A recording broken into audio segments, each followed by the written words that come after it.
ছাত্ৰ ছাত্ৰীসকল, তোমালোকক মোৰ চেনেললৈ স্বাগতম জনাইছোঁ। আজি তোমালোকৰ বাবে মই লৈ আহিছোঁ BA 4th চেমৰ অসমীয়া কবিতা কিতাপখনৰ ৰামবিহীন অযোধ্যাৰ বৰ্ণনা কবিতাটিৰ মূল ভাৱ। আহা আমি ভিডিঅ'টো আৰম্ভ কৰোঁ। ৰামবিহীন অযোধ্যাৰ বৰ্ণনা কবিতাটিৰ মূল ভাৱ লিখা। এনচাৰটো হ'ল ৰামবিহীন অযোধ্যাৰ বৰ্ণনা কাব্যাংশ কন্দলীৰ ৰামায়ণৰ অযোধ্যাকাণ্ডৰ পৰা লোৱা হৈছে। বনবাসৰ আদেশ পাই ৰামচন্দ্ৰ বনলৈ যোৱাৰ পাছত পুত্ৰ শোকত স্মিয়মান ৰজা দশৰথৰ মৃত্যু হয়। ভৰতে সকলো অথন্তৰ জানিব পাৰি মাতৃ গুৰুজন আৰু প্ৰজা সকলো লগত লৈ বনৰ পৰা ৰামচন্দ্ৰক উভতাই আনিবলৈ যাত্ৰা কৰিছিল। ৰামচন্দ্ৰৰ বন্ধু চণ্ডালৰ ৰজা গুহেই সন্দেহবশতঃ ভৰত বাহিনীৰ উদ্দেশ্য জানিবলৈ চেষ্টা কৰি প্ৰকৃত সত্য জনাত ভৰতৰ সৈতে ৰামৰ ওচৰলৈ একেলগে যাত্ৰা কৰে।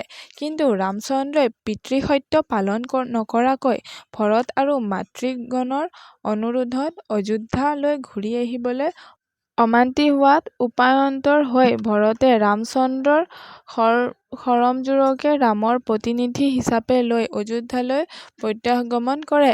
ইতিমধ্যে নিৰাপদে গুজৰাজ নিজ ৰাজ্য ছিংগবৰপুৰলৈ উভতি যায়।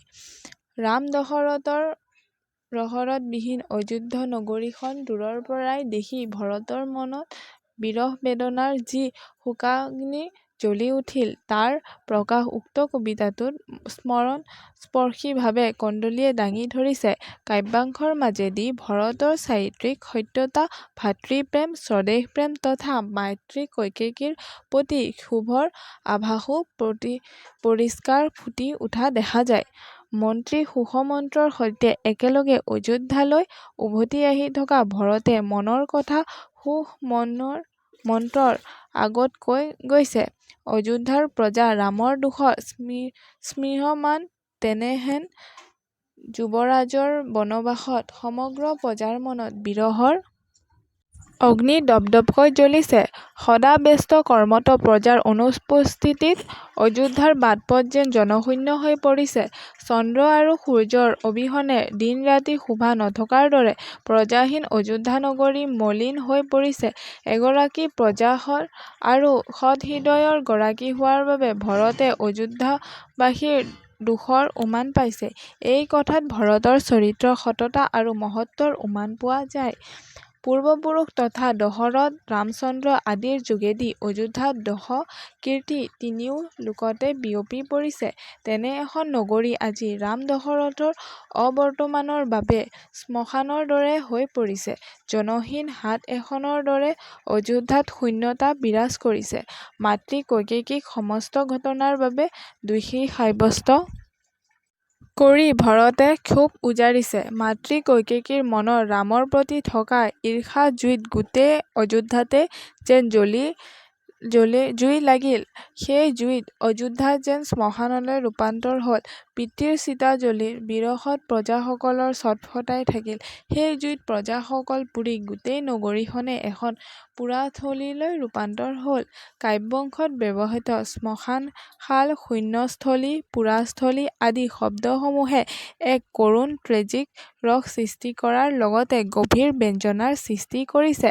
আপোনজনৰ মৃত্যুৰ পাছত শ্মশান-শালত দাহ সৎকাৰ কৰাৰ পাছত কেৱল অৱশেষ হিচাপে ৰৈ যায় কৰুণ স্মৃতি, যন্ত্ৰণা আৰু শূন্যতা। পিতৃ দশৰথৰ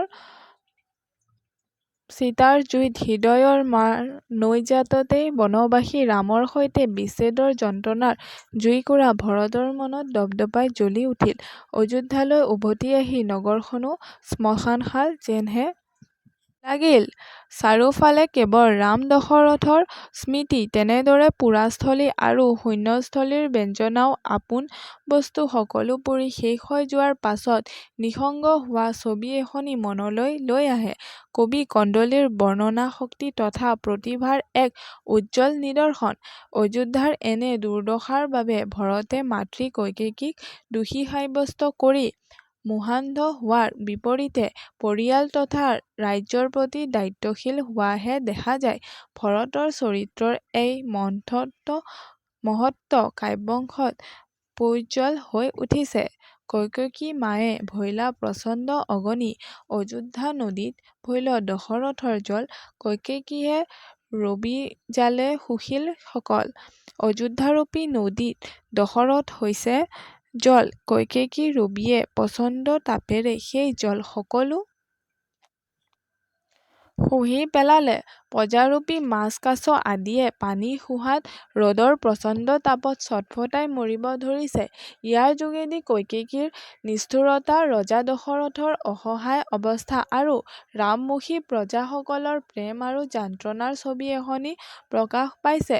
পানী শুকোৱা নদীৰ বালিত পৰি ছটফটাই থকা মাছ কাছৰ চিত্ৰৰে অযোধ্যাবাসীৰ যন্ত্ৰণাৰ এক হৃদয় বিদাৰক ছবি কবিয়ে দাঙি ধৰিছে।